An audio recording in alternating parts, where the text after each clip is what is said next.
Next is this silicone pot holder in orange color, syempre. Tingnan yung itsura niya. May mga grid siya for grip. Cute. So, matatry natin siya in a while kung heat resistant talaga siya at saka maganda siyang ipang grip. Itong milk frother. Bagay na bagay sa coffee.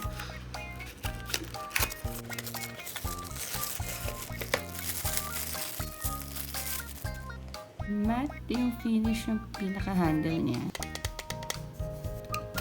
Okay. Ito yung for the battery. Ang double A to.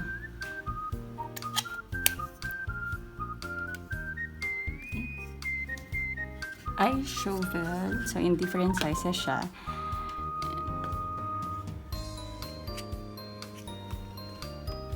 This is a pepper grinder.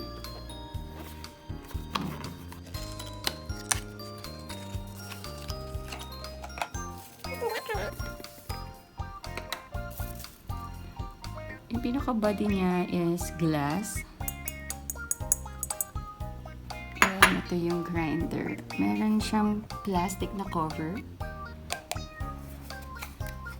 Yes, ito plastic lang din and I guess stainless.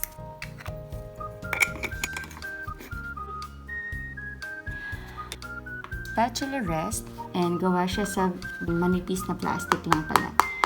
Ewan ko lang kung kita niya pero nakikita yung kamay ko. Medyo manipis siya. So, ito yung isa sa mga items na I'm looking forward to. Wooden spoon. Cute. Pwede siyang gamitin pang kain. Pwede rin siya gamitin pang luto. I had purchased before. Ito yung binili ko. Ginagamit ko siya panluto and ayan, medyo luma na siya. Kaya bumili na ako ng bago. Maganda siya gamitin kasi hindi siya ganun mabilis uminit yung handle. Gustong-gusto ko siyang gamitin especially for fried rice. Kahit itang push mo siya, hindi siya mabilis mabali. Nagamit ko na siya for 2 years na rin siguro. Kailangan niya lang mag-ingat when using it kasi nasusunog siya. Siyempre, it's wood. Pero ayan, meron siya burnt side dito sa gilid. Sunod sa pagiging team kahoy ko is spoon and fork set na may kasama yung chopstick. Ang tagal ko nang naghahanap nito kasi gusto ko talaga ng chopstick and spoon and fork na may kahoy style na ganyan. Ang ganda. Ito yung fork. Sorry.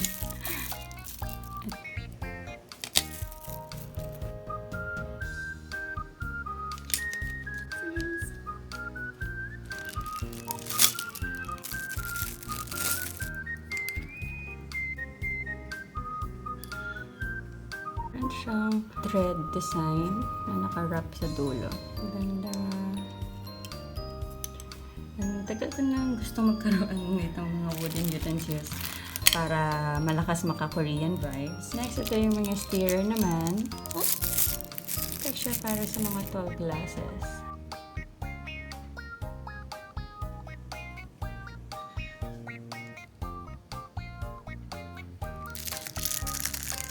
Ito, mas malalim siya. Pero same na na stirrer.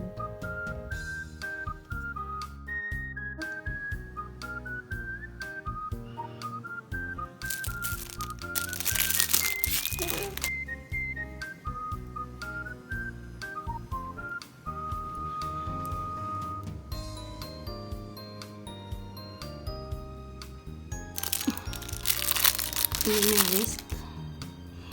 Cute.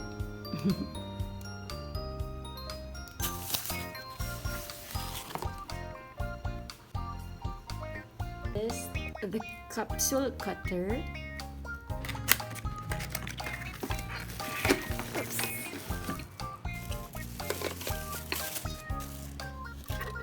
Yung cup. Yung blade. And yung pinakalagayan ng food. And then, ito.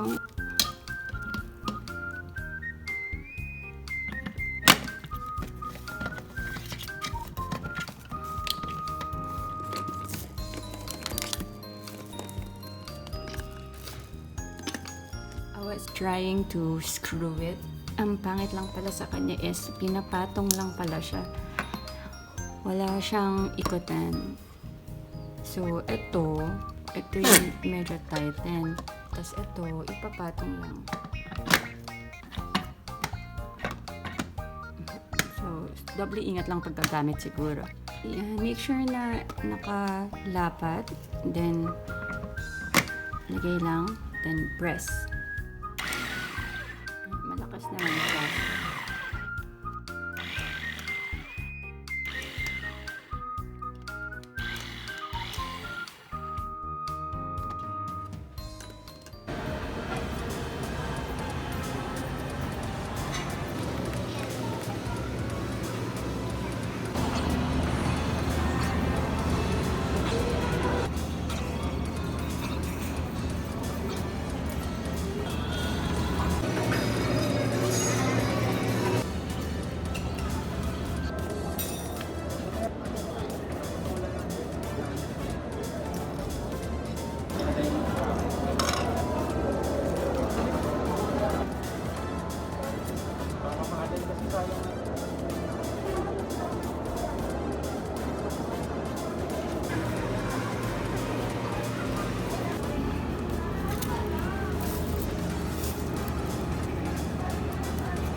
No more tears. Yan.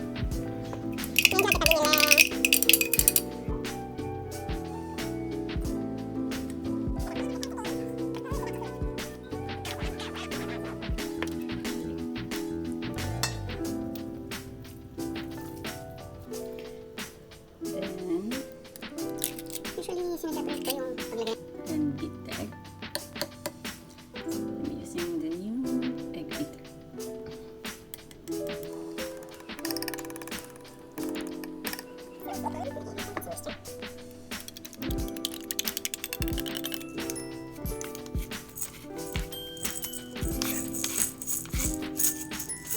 Okay. Spoon na. Magic syrup. Mas maganda kasi na medyo seasoned yung Shanghai since walang lasa yung chicken.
Bye!